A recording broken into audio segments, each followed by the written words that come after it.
Olá, você que está acompanhando Notícias Agrícolas. Voltamos com a nossa programação, dessa vez de um jeito diferente, com um convidado muito especial, João Alves da Fonseca, produtor rural lá de Paracatu, Minas Gerais, aqui com a gente nos estúdios do Notícias Agrícolas. Então, João, seja muito bem-vindo. É um prazer tê-lo aqui na sede do Notícias Agrícolas para conversar com a gente. Bom dia, o prazer é meu. Eu que fiz uma brincadeira ali que praticamente estou igual arroz de festa aqui no Notícia Agrícola, sempre a gente foi colaborador e também a gente tem nesse site, nesse veículo e nessa forma de divulgar o que é a realidade do dia a dia. Na hora do bem, bem, na hora dos problemas, a gente fala os problemas. São coisas muito verdadeiras e a todos os agricultores do Brasil e suas famílias, eu mando meu fraterno abraço. João, vamos começar falando lá da região do senhor, Paracatu, Minas Gerais. Como é que está o plantio da soja lá na sua região? Está tudo plantado ou tem problemas ali para implementar essa semeadura? Antes de falar sobre como está, eu quero só fazer uma explicação. A nossa região é uma região que tem muita agricultura irrigada. E também ela tem uma característica que ela tem dois platôs. Um que a gente chama Chapada, que está próximo dos 1.000 metros de altitude, e uma que se chama Vão, que está próximo dos 500 metros de altitude. Normalmente, a lavoura de sequeiro é plantada nessa chapada e alguma coisa beirando essa chapada. O resto, o vão, e todas essas áreas têm muita irrigação. E está muitíssimo atrasado.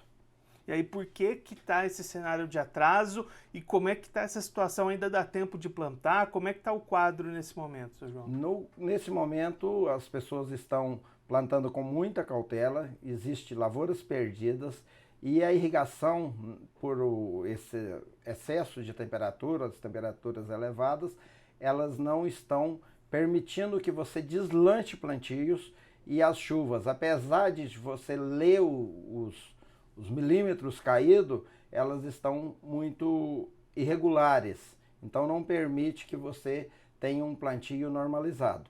E as áreas irrigadas a mesma coisa, porque, logicamente, para você colocar água nos pivôs, você precisa de ter disponibilidade hídrica no subsolo e nos cursos de água, e nós estamos com problemas já com disponibilidade hídrica em toda a região. E quando eu falo Paracatu, todo o noroeste de Minas e um pedaço do norte de Minas, que é a região próxima a Pirapora, Boritizeiro, São Romão, que ultimamente entrou muito nesse cenário de produção agrícola. Se a gente pensar nesse cenário de hoje, seu João, com o que costuma ser em outros anos, a gente está falando de um atraso de quanto tempo? Olha, vamos falar o seguinte, é um número que eu não tenho ele levantado corretamente, eu só tenho ele visual e tem dos grupos e dos colegas que nós estamos falando aproximadamente de um atraso de mais de 40 dias.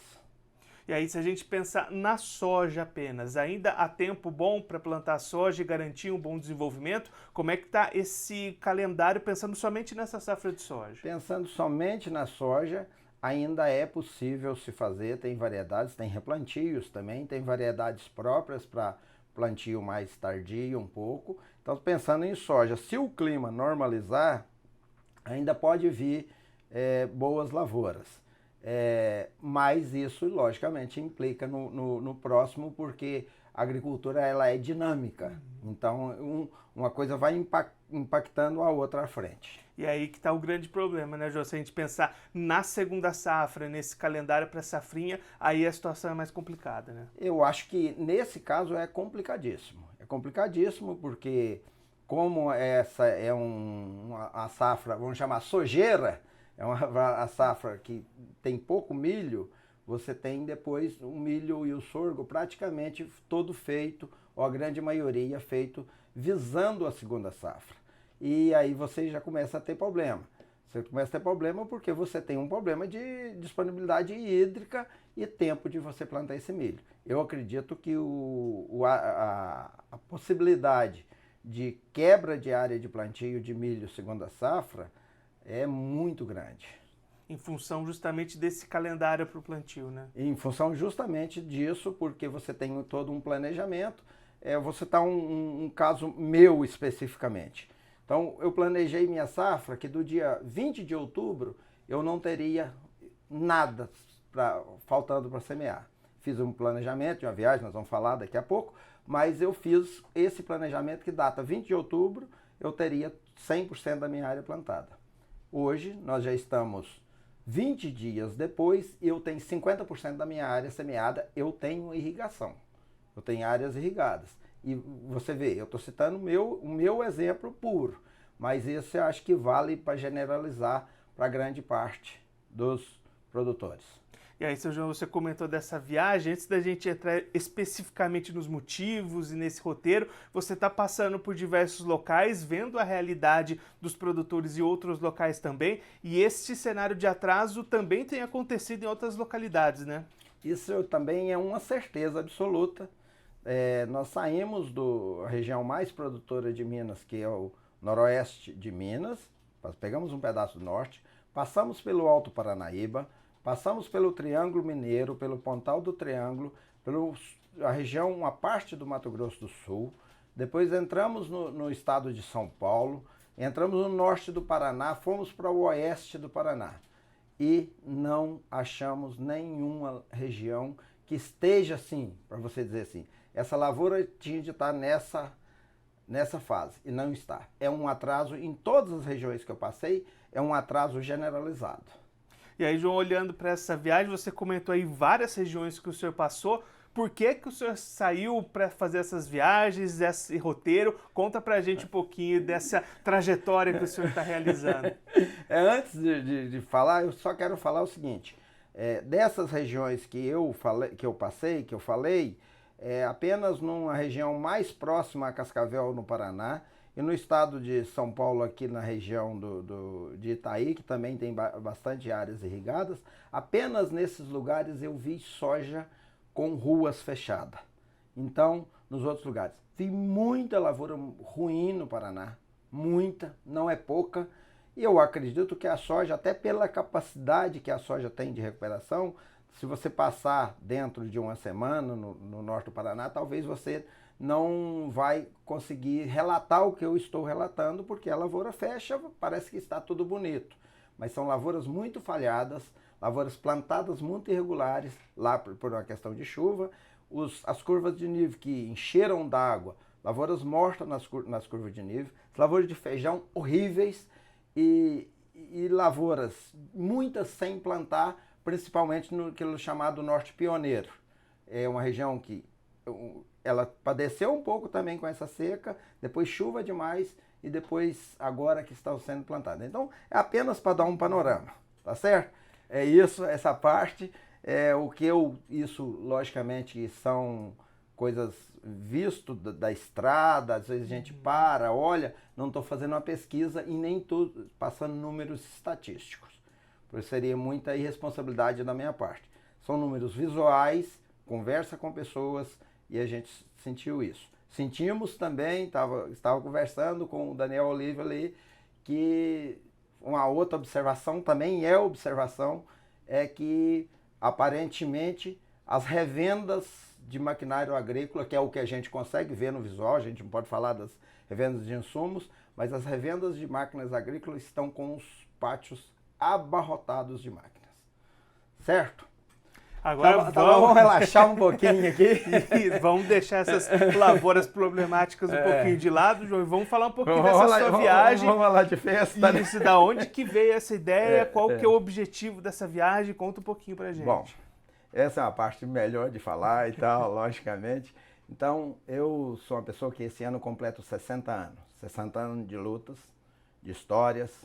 Vim um cara vou chamar do zero, de uma família de pessoas que trabalhavam a dia para os outros, nem era agricultor, de meu pai, minha mãe, família numerosa, e a gente conseguiu, com muito esforço e muita participação das pessoas que nos ajudaram, que são enormes, não dá para se enumerar, a gente conseguiu formar na escola agrícola, fazer uma vida Mas o tempo todo, até completar esses 60 anos, vamos chamar assim, desde os 10 aos 60, a gente construiu uma história e trabalhou muito. Então agora eu vou completar 60 anos, eu resolvi fazer 60 dias de festa. Mas eu não resolvi fazer 60 dias de festa, de fechar um local e fazer 60 dias de festa. Eu resolvi visitar os amigos, as pessoas que ao longo da história a gente foi construindo um caminho, foi fazendo, pavimentando, semeando, cuidando, colhendo, comercializando, compartilhando. E aí a gente fez e nós fizemos um roteiro em que a gente chama 60 Dias Apaixonado, em virtude de 60 anos, um dia por cada ano. Saímos de Aparecida do Taboado, aí vamos começar de Aparecida do Taboado, descemos para o estado de São Paulo, depois fomos para o norte do Paraná, depois entramos em São Paulo novamente, estamos aqui hoje. Daqui nós vamos ainda rodar um pouco o estado de São Paulo, gigante colosso aqui, e depois nós vamos seguir para Minas Gerais, onde é a origem. Então vamos passar por amigos e família em 4, 5 regiões. Depois vamos chegar a Paracatu, onde a gente orgulha de ser cidadão paracatuense. E depois nós vamos voltar a sair logo após o aniversário, que é do dia 26. Após o dia 26 a gente sai novamente para o norte de Minas, para o centro de Minas, para o estado do Espírito Santo, para a Bahia, voltamos para Minas, fazemos o recorrido, terminamos na cidade passamos para Jaíba também, de onde eu me orgulho de ser cidadão, e aí terminamos em Montes Claros. Isso exatamente 60 dias, iniciando no dia 2 de novembro e terminando no dia 2 de janeiro. Então nesse período a gente não... Logicamente, deixamos a responsabilidade toda com meu filho e parceiro Vinícius para ficar em Paracatu, para descascar todos os abacaxis que aparecer.